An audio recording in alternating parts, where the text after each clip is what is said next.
why it sucked to be an Egyptian pharaoh, and more. Hey everyone! Tonight we're drifting back, far back, to a time of sand, stone, and a whole lot of sunburn. If you're lying down, go ahead and settle in. If your room isn't already dark, maybe dim the lights a little, or don't. Pharaohs certainly didn't have dimmer switches. They mostly had oil lamps, which smoked up the place, made everything smell like goat fat, and probably gave half the royal household a cough that never quite went away. But, we'll get there. Let's start with something that sounds glamorous. You can like and subscribe, if that's the sort of thing you enjoy doing at midnight while listening to a stranger talk about dead royals. And if you're awake enough, let me know in the comments where you're tuning in from, and what hour it is in your kingdom. The Pharaoh. King of Upper and Lower Egypt. God on earth. Living embodiment of Horus. A man who could supposedly command the Nile, order up pyramids, and have people fan him with palm leaves while he tried not to melt in 110-degree heat. Sounds divine, right? Until you remember that every single one of them was essentially trapped in a sweaty, bug-ridden palace where their family tree looked like it had been drawn by a confused snake. The thing about being a pharaoh was that everyone expected you to be perfect. You were divine, after all. Which is a lot of pressure when you're basically a young man trying to avoid sunstroke in a linen kilt. And of course, your divinity didn't really save you from the basics: dysentery, parasites, dental infections. Archaeologists have looked at some of their mummies and found jaws that looked like they'd lost a fight with gravel. Apparently, eating bread ground with sand and grit for your entire life does terrible things to your molars. Who could have guessed? So you're a god king. But your mouth hurts. You have a probable case of parasites. And your priests are whispering that if the Nile doesn't flood this year, everyone will blame you personally. Not exactly the carefree life of luxury we imagine. Let's drift toward the royal family dynamics. Because this is where it gets tangled. Quite literally. Pharaohs were very into keeping the bloodline pure. And by pure, they mostly meant recycling it endlessly within the same small group of cousins, sisters, and half-siblings. Marrying your sister wasn't frowned upon. In fact, it was ideal.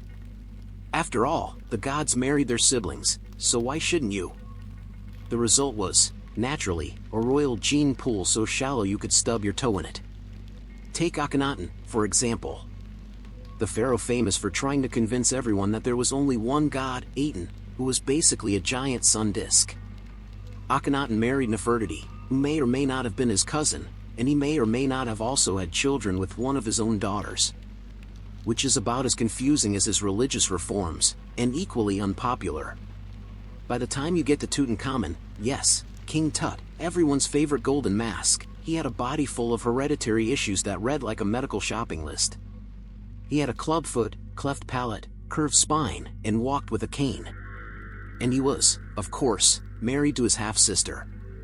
Romantic, in the very specific way only the Egyptian royal court could manage. And let's not forget the sheer boredom. People imagine endless feasts, gold, and dancing girls. But for a pharaoh, life involved long ceremonies, listening to priests chant for hours, and making offerings to gods who, let's be honest, were probably just fine without the extra incense. Whole mornings would be spent staring at temple walls while someone recited prayers that sounded exactly the same as the prayers from the day before. Imagine Groundhog Day, but with more frankincense and a lot more responsibility. And the feasts, yes, there were feasts. But they didn't exactly help the dental situation. Honey, beer, bread, onions, more bread, and occasionally meat if you were lucky. It was delicious, but it was also a fast track to clogged arteries and early gout.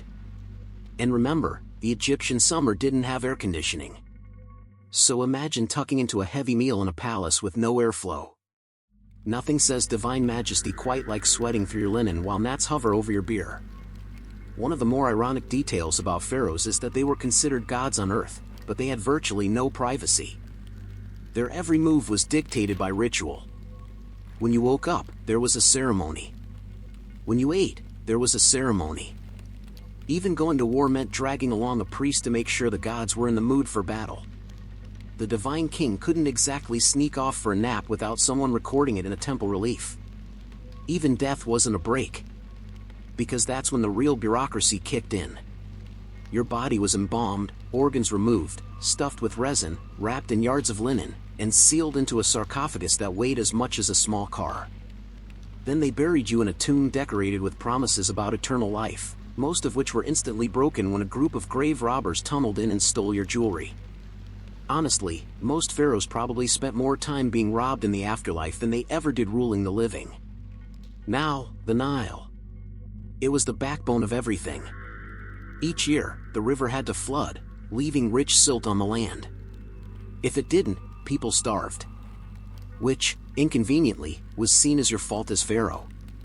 No matter how little control you had over rainfall in Ethiopia, you were the one everyone glared at when the granaries looked empty. Imagine being blamed for climate change without the benefit of modern excuses. And then, of course, there were foreign wars. Egyptians were not shy about marching off to Syria or Nubia to collect tribute, steal cattle, and drag prisoners back to build temples. The pharaoh would be depicted smiting enemies, always in that stiff, sideways pose, with a mace raised high. In reality, he probably sat on a chariot surrounded by sweaty soldiers, trying not to pass out from dehydration. But the official story always showed him alone, personally crushing enemies, like some kind of divine lawnmower.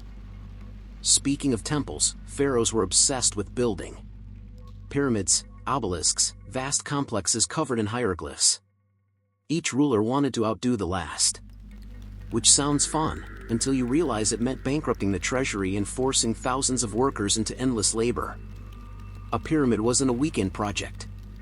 It was decades of quarrying limestone, dragging it across the desert, and stacking it up under the sun.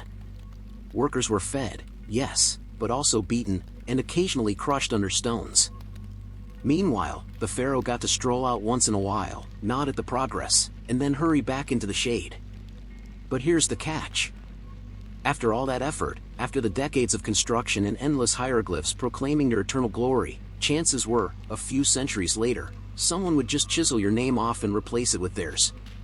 Which makes you wonder how many pharaohs in history are completely missing because they lost the world's most ancient game of graffiti. And if you're thinking all this sounds exhausting, you'd be right. Being pharaoh wasn't all golden masks and eyeliner.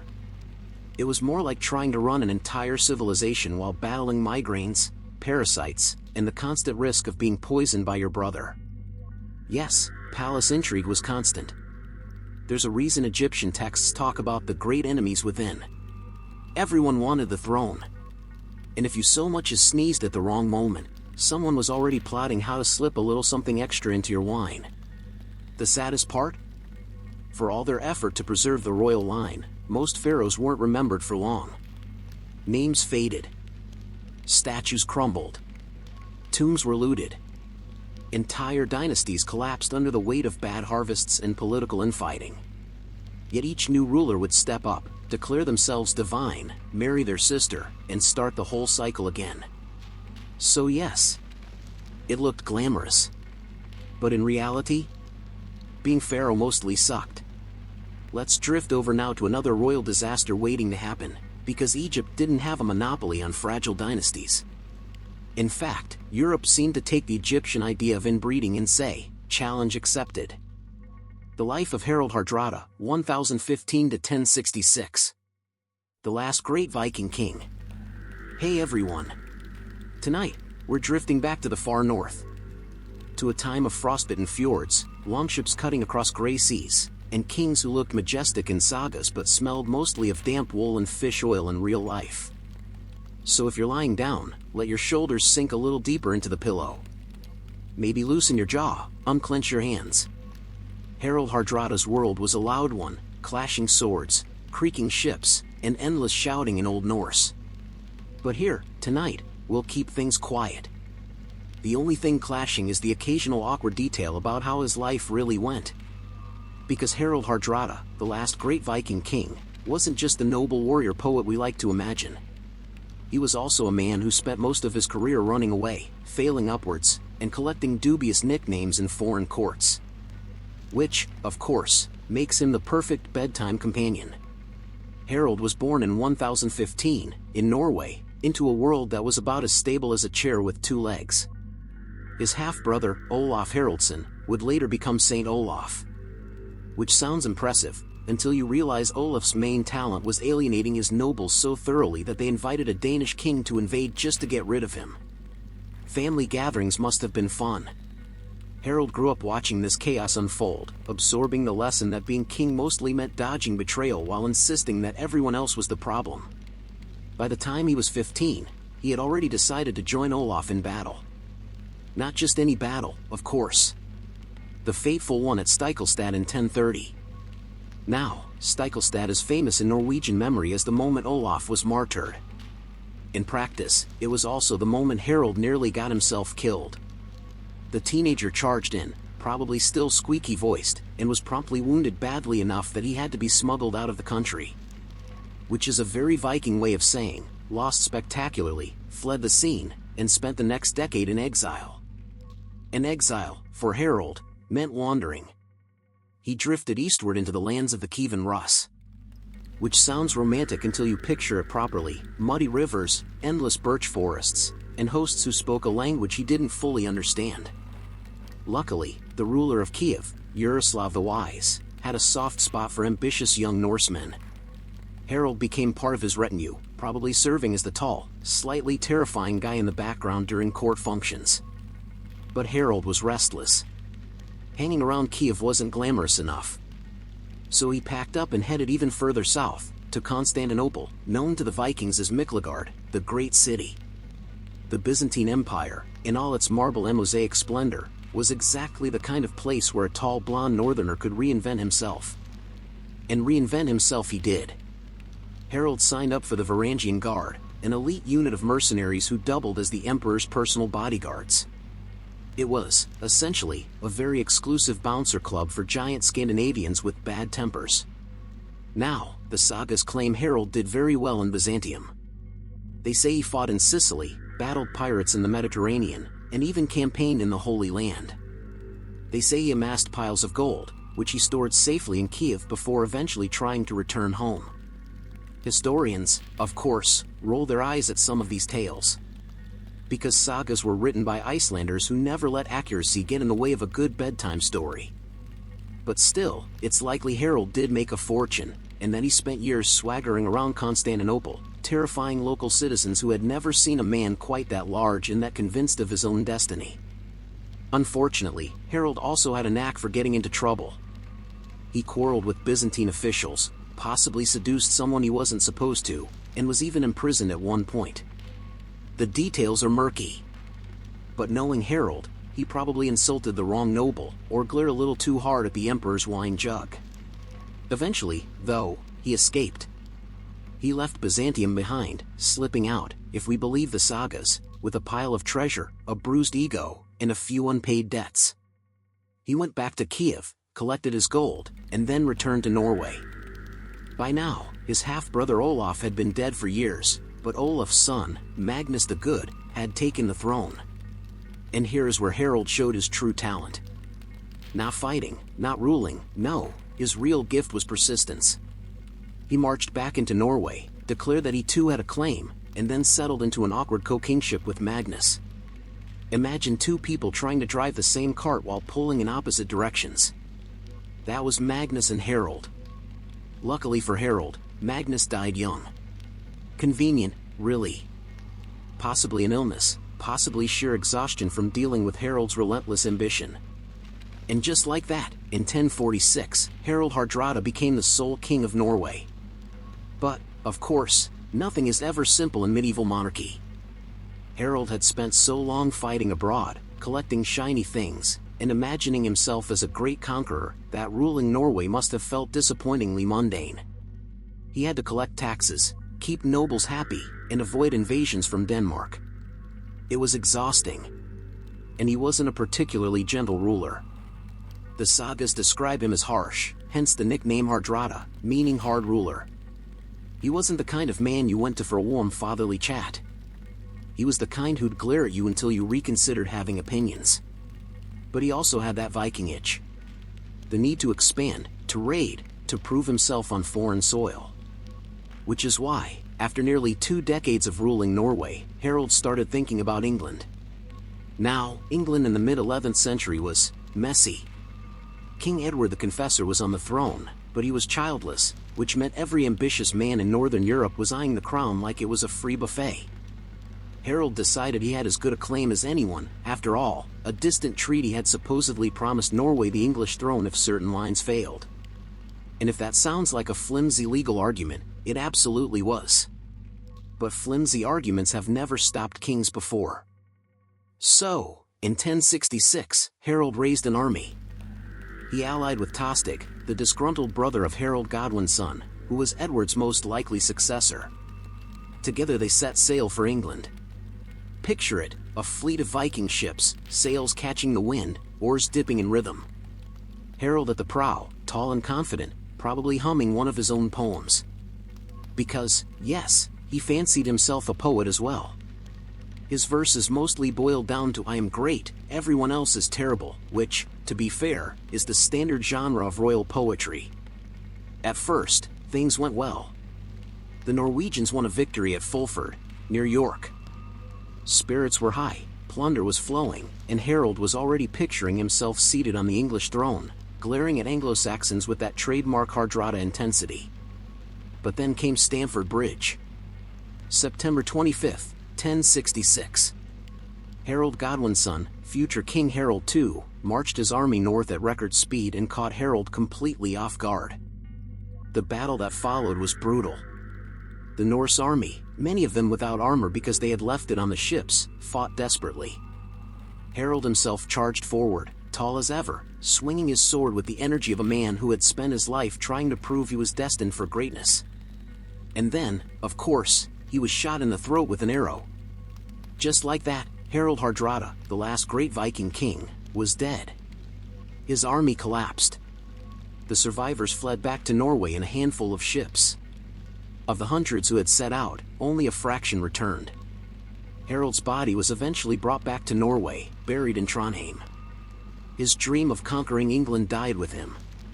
A few weeks later, Harold Godwin's son himself would die at Hastings, fighting William the Conqueror. Harold never lived to see it. Which was probably just as well. And so ended the Viking Age. Not with a glorious saga, but with a man bleeding out on an English field, his ambitious plans undone by a single arrow. The sagas would later make him sound heroic, of course. They always did. But in truth, Harold Hardrada was a man who stumbled from exile to mercenary work, from uneasy co-rule to harsh kingship, from failed conquest to an inglorious end. The last great Viking king spent more time being chased out of places than ruling them. He was larger than life, certainly, but often in the way of a particularly overconfident guest who doesn't know when to leave the party. Still, there's something oddly soothing about him. A reminder that even the fiercest, hardest rulers were human. They limped. They quarreled. They dreamed too big, and sometimes they ended up face down in the mud of Yorkshire. Let's drift now from the cold north of Norway and the clang of Viking swords, toward another royal misadventure, in a different land, with equally questionable decision-making. Because Harold Hardrada was hardly alone in proving that ruling looked far better in legend than it felt in reality. Viking ship burials. So, having followed Harold Hardrada to his rather abrupt end at Stamford Bridge, let's not leave the Vikings just yet. Because if there was one thing they were consistently good at, besides raiding monasteries and setting fire to things, it was funerals. Viking funerals have been romanticized endlessly. Flaming ships drifting into the night, the dead ruler surrounded by treasure, and possibly the odd terrified servant. The truth, as usual, is both stranger and a little less glamorous. Still, the idea of ship burials is one of those details that makes the Viking world feel dramatic, even when the reality smelled mostly of tar, rotting fish, and smoke from damp firewood. Now, when we say ship burial, we don't always mean they pushed a boat out to sea and shot flaming arrows at it. That's mostly Hollywood. What they often did was park the ship firmly on land, haul it into a pit, and use it as a very expensive coffin. Which sounds odd, but makes sense when you think about it. The ship was the ultimate Viking symbol: status, mobility, power. If you couldn't sail it anymore, you could at least be buried in it, surrounded by all the things you'd need for the afterlife. This ranged from the practical, swords, axes, cooking pots, to the less practical, like a couple of horses, maybe a cart, and occasionally a bewildered human sacrifice. Because nothing says eternal journey like dragging someone else along for the ride, whether they wanted to or not. One of the most famous examples is the Oseberg ship burial in Norway. Discovered in 1904, it contained not one but two women, richly dressed, surrounded by textiles, sledges, carved animal head posts, and a wagon. Whoever they were, they clearly mattered. Though, curiously, some of the goods seem ceremonial, more for show than use. Which raises the question, were they being honored, or staged like a Viking IKEA display? The Oseberg ship itself is stunning. Curved prow, elaborate carvings, the kind of craftsmanship that suggests someone spent months squinting at wood with a chisel, only for it to end up underground. Which is one of the ironies of Viking burials, they were designed to be eternal, yet most ended up looted within a few decades. Grave robbers, it seems, were just as efficient in the 9th century as they are today. Another striking find is the Gokstad ship, also in Norway. This one contained a man in his 40s, buried with dogs, horses, and enough gear to suggest he was wealthy. The ship was seaworthy, built for long voyages, which suggests the symbolism was deliberate. Here was a man being sent off on the greatest voyage of all. Which sounds poetic, though the man himself probably had no say in the matter. What's fascinating about these burials is how theatrical they were. Viking funerals weren't private affairs. They were spectacles. Communities gathered. Goods were displayed. Fires burned. Poets recited verses about how wonderful the deceased had been, regardless of whether that was strictly true. If you had enemies, they had to grit their teeth and pretend you were magnificent for one afternoon, which was probably the best revenge available in Viking society. We also have written accounts. The Arab traveler Ahmad ibn Fadlan described a Viking funeral on the Volga in the 10th century. His account is vivid.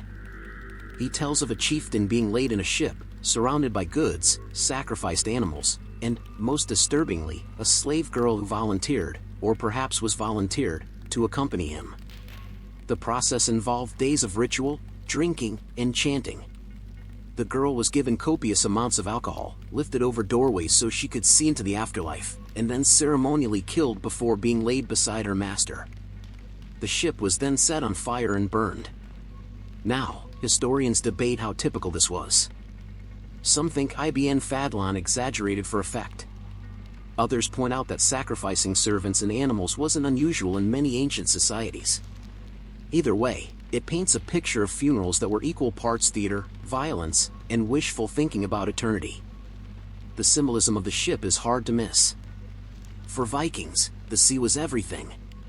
It connected farms and fjords, linked Scandinavia to distant lands, and made raiding possible. To be buried in a ship was to take the ultimate tool of life into death. Even when ships weren't used, graves were sometimes shaped like boats, stone outlines forming the hull around the body. It was the same idea, you were traveling on, though where exactly was left a bit vague. Some sagas suggest the dead went to Valhalla, a warrior's paradise where everyone feasted, fought, and feasted again, eternally. Others mention hell, a more shadowy underworld. Some may have believed in both. Either way, the ship made sense. If you had to cross some cosmic sea, better to do it in style. And yet, there's a touch of irony here.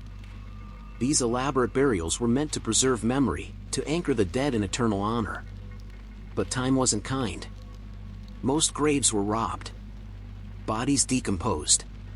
Goods decayed. Many of the ships we admire today were found half-collapsed, planks warped, skeletons disturbed. The eternal voyage often lasted only until the next group of looters showed up with shovels. But perhaps that was part of the point. The funeral itself, the spectacle, was what mattered most to the community. The actual afterlife arrangements were secondary. If everyone turned up, saw your wealth displayed, heard a good saga verse or two, and left feeling mildly envious, then you'd achieved a kind of immortality. Even if your wagon wheels and fancy sword were stolen a generation later. It's worth noting, too, that not everyone got ship burials. These were reserved for the elite. Most Vikings were buried more modestly, cremated, or laid in simple graves with a few possessions. A comb, a knife, maybe a bead or two. Ordinary people didn't get wagons and horses. Their journey to the afterlife was presumably economy class. That divide reminds us that Viking society wasn't just about heroic warriors and noble maidens. It was a hierarchy. Wealth mattered. Status mattered. Funerals reinforced that. A ship burial wasn't just about sending someone off, it was about showing everyone else their place.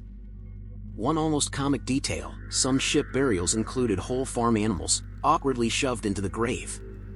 Archaeologists have found skeletons of cows, sheep, and even peacocks in Viking graves. Yes, peacocks. Imported from the East, because nothing says important chieftain like being buried with a bird that has absolutely no idea how it ended up in Norway. The presence of such animals raises questions. Were they symbolic companions? Exotic status markers? Or simply the Viking version of packing snacks for a long trip? Whatever the reason, they must have made for crowded, rather smelly graves. As the Viking age waned, Christianization crept in. Suddenly, ship burials went out of style. Churches frowned on cremation, sacrifices, and ships full of horses. The dead were increasingly buried in churchyards, shorn of gold and wagons. From a practical standpoint, this was tidier. From a Viking standpoint, it was boring. No more dramatic send-offs. Just plain earth, a cross, and the hope of resurrection. The contrast is striking. Early Viking burials were noisy, flamboyant, designed to impress. Christian burials were quiet, uniform, meant to erase status. Which probably annoyed more than a few ambitious jarls who had been dreaming of eternal feasts with Odin, only to end up in a parish graveyard next to their least favorite neighbor. And yet, centuries later, it's the ship burials we remember. They loom large in imagination, partly because they're visually striking, partly because they fit the Viking stereotype so neatly. We want our Vikings to be buried in ships, just as we want our pharaohs to have pyramids and our knights to have castles. Reality was Messier, but myth always wins in the end. So, the next time you picture a flaming Viking ship drifting into the night, remember, it probably didn't happen quite like that. More likely, the ship was stuck in the ground, filled with bewildered animals, robbed a few years later, and then rediscovered by a very confused farmer in the 19th century. Still, it's a soothing image, the ship, the sea, the long voyage beyond. And in a way, that's enough. The details don't have to be tidy. History rarely is. Let's drift gently now from ships and burials, from the smell of tar and smoke, toward another royal tangle. Because if Vikings had dramatic funerals, medieval Europe had something arguably worse, dramatic marriages. And when dynasties started arranging unions for power instead of sanity, the results were, predictably, unfortunate. So, having drifted through Viking funerals, muddy ships, bewildered horses, and peacocks who never asked for any of this, let's now wander into something much less practical, but equally strange. Courtly love. Chivalric romance. The idea that medieval knights were riding around Europe, sighing dramatically under castle windows, writing poetry about ladies they couldn't have, and occasionally jousting each other into concussions just to prove a point. It sounds dreamy on parchment. In reality, it was often about as romantic as getting hit in the face with a lance. Which, conveniently, was exactly what happened at most tournaments. Courtly love, as a concept, really blossomed in 12th century France.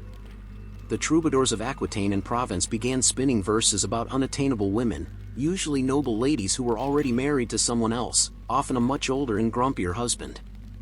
The idea was that true love was ennobling, uplifting, and, naturally, best when it was impossible.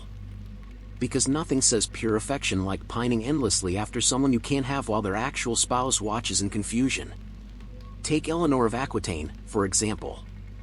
She was one of the great patrons of this literary movement. Eleanor had style. She had wealth. She also had the misfortune of marrying two different kings, Louis VII of France and later Henry II of England. Both marriages were complicated, which may explain why she encouraged poetry about idealized love that had nothing to do with daily reality. Her court at Poitiers became legendary for hosting poets and storytellers who celebrated the virtues of chivalry. The result was an entire genre of songs about knights worshipping ladies from afar, promising to serve them, and occasionally writing verses that were only slightly less repetitive than a modern pop ballad. Now, in theory, courtly love made everyone better. The knight became more noble by restraining his desires, the lady became more elevated by inspiring devotion, and society as a whole benefited from this endless cycle of yearning. In practice, it often led to gossip, affairs, and the occasional stabbing. But we'll get there. One of the strangest things about chivalric romance is how formulaic it became. The knight sees the lady. The lady is beautiful, graceful, and unattainable. The knight pledges loyalty, fights in tournaments, maybe writes a poem about her hair. She, in turn, smiles vaguely and drops a handkerchief, which he keeps under his pillow like a medieval scented candle. And of course, all of this was happening in societies where women had limited rights, marriages were arranged for politics, and most noble households smelled strongly of dogs, horses, and unwashed armor. But in the poems, it was endless springtime, flowers in bloom, sighs drifting across balconies, and love so pure it made you forget about the chamber pots. Knights, naturally, loved this idea. It gave them an excuse to joust dramatically in the name of a lady, which was much more glamorous than admitting they just liked smashing into each other at high speeds. At tournaments, a knight would declare himself the champion of Lady So-and-so, ride into the lists wearing her favor, a ribbon, a veil, sometimes just a scrap of fabric, and then attempt not to die. If he won, her honor was glorified. If he lost, well, at least it was romantic. Nothing says devotion quite like a broken collarbone. And then there were the poets.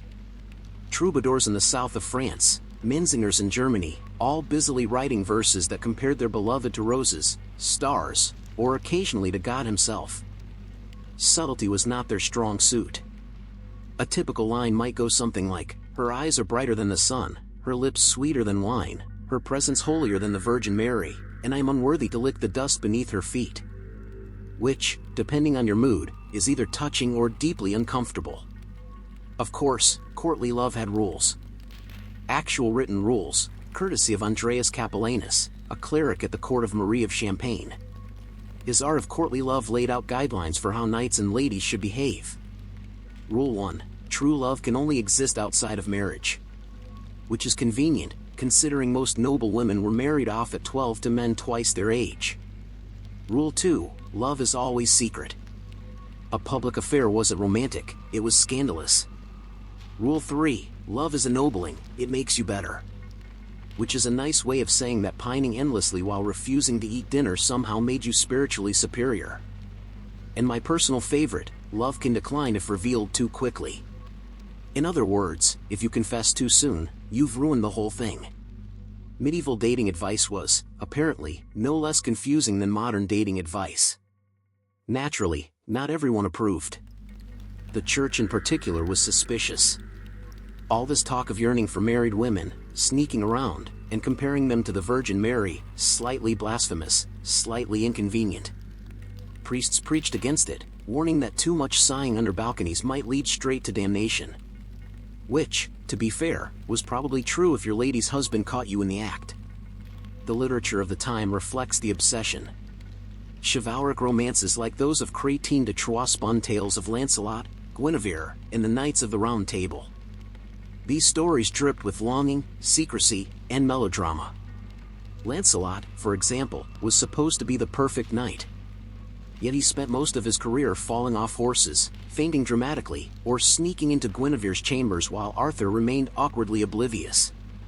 Courtly love gave us these enduring legends, but it also gave us endless examples of knights behaving badly, neglecting their actual duties in favor of writing love songs, wandering the countryside like lovesick teenagers, and occasionally dying in ridiculous ways. One of the great ironies here is that while knights were writing odes about pure devotion, they were also looting villages, extorting peasants, and starting wars that killed thousands. But as long as you sighed dramatically about your lady, apparently that balanced the scales. It's a reminder that chivalry was more about image than reality. A knight might burn down your farm in the morning and then spend the evening singing about how love makes men gentle. The contradiction didn't bother them. In fact, it was part of the charm. So what did noble women think of all this? Hard to say. Some probably enjoyed the attention. It was flattering to have a knight nearly break his neck in a tournament just to impress you. Others, no doubt, found it tedious. Imagine trying to manage your household, negotiate dowries, and oversee servants, all while some sweaty knight lurks outside your castle, strumming a lute off-key. There's also the small matter that many of these women were married to powerful lords who were not amused by the concept of their wives inspiring ennobling devotion in other men. Which is why some of the poetry survives only in manuscripts, not in real-life happy endings. By the later Middle Ages, the idea of courtly love had spread everywhere, into England, Germany, Italy, even Spain. Each region adapted it, often with increasing absurdity. In Germany, for example, poets could spend an entire stanza describing their lady's forehead, as if it were the most captivating landscape in Europe. In Italy, Petrarch wrote endless sonnets about his beloved Laura, who may not even have known he existed. The theme was always the same: love is agony, love is uplifting, love is best when it's hopeless. Which explains why medieval romances often sound less like cheerful songs and more like long sighs stretched over several pages. And yet, despite its impracticalities, the idea endured. Something about courtly love appealed deeply to societies that were otherwise brutal, hierarchical, and frankly unhygienic. Perhaps it was a way to soften the rough edges. Perhaps it was just a convenient excuse for nobles to write poetry while peasants shoveled manure. Either way, courtly love shaped medieval culture. It influenced literature, art, even the way people thought about marriage.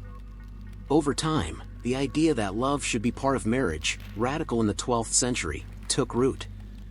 Slowly, arranged unions began to give way to personal choice, at least in some cases. Which means that, in a very roundabout way, those sighing troubadours helped create the modern notion of romantic love.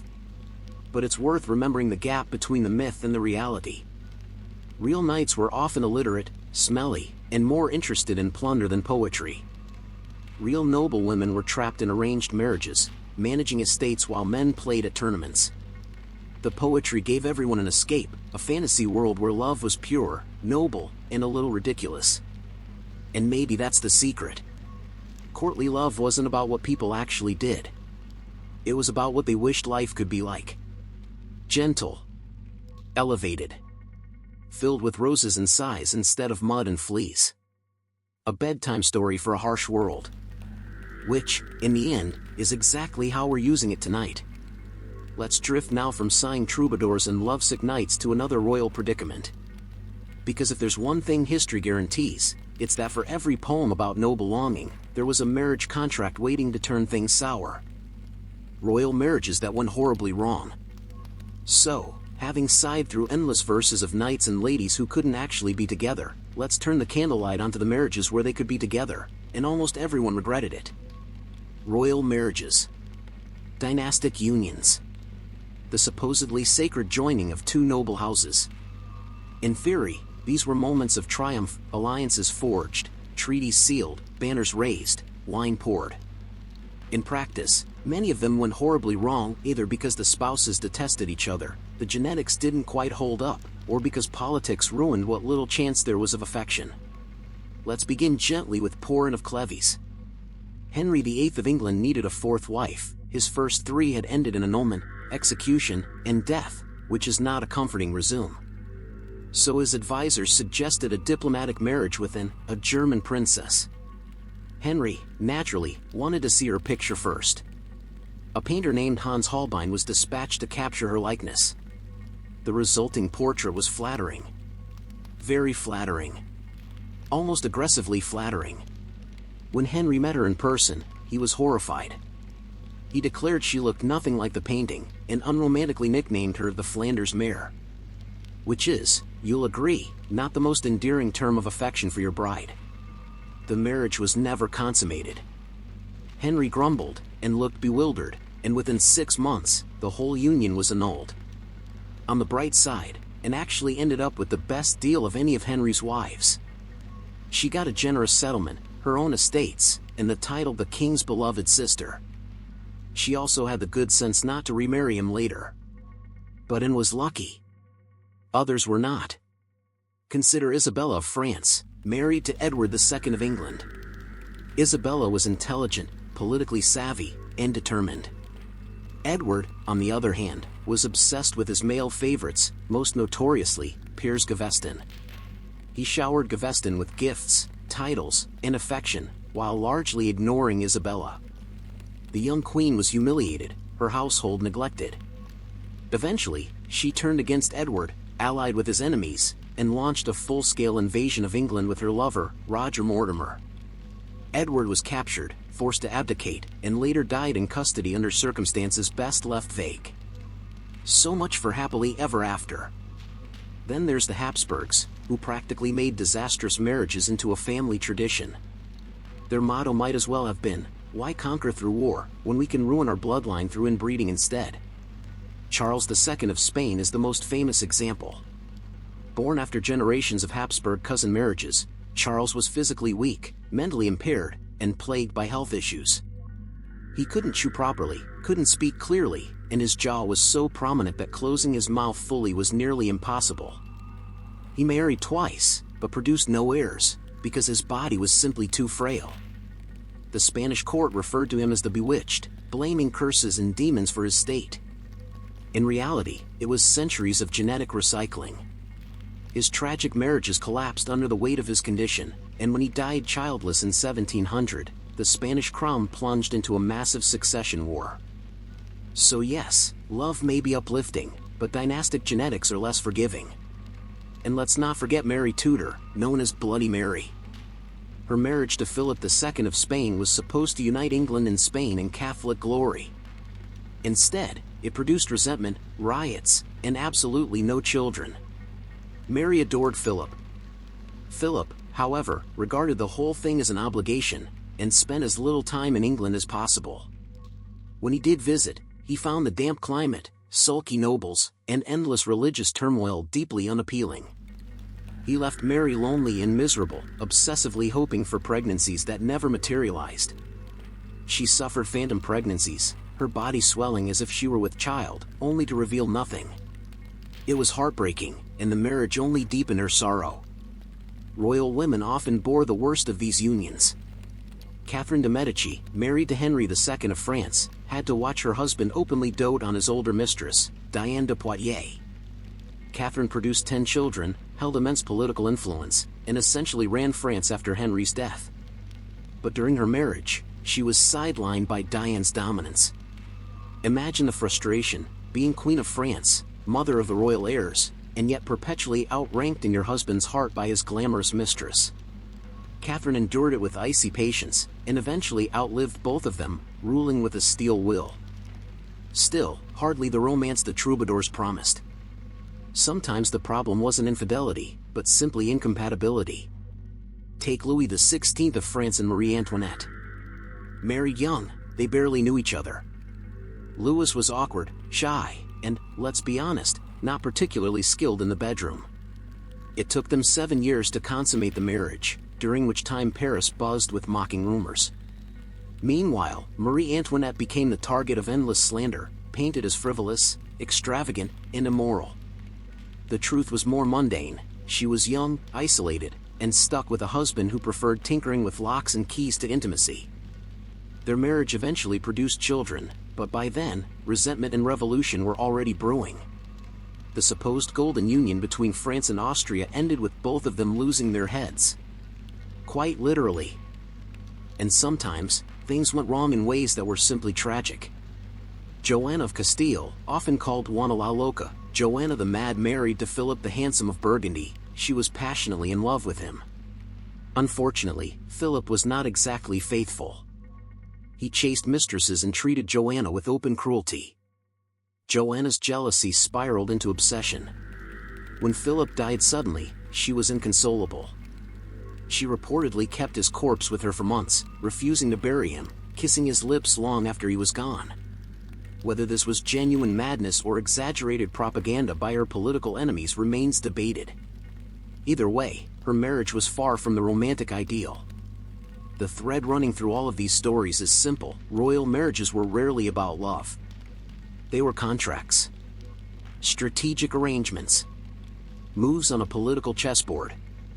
The people involved were often miserable, lonely, or at best, resigned. And yet, poets kept singing about noble devotion.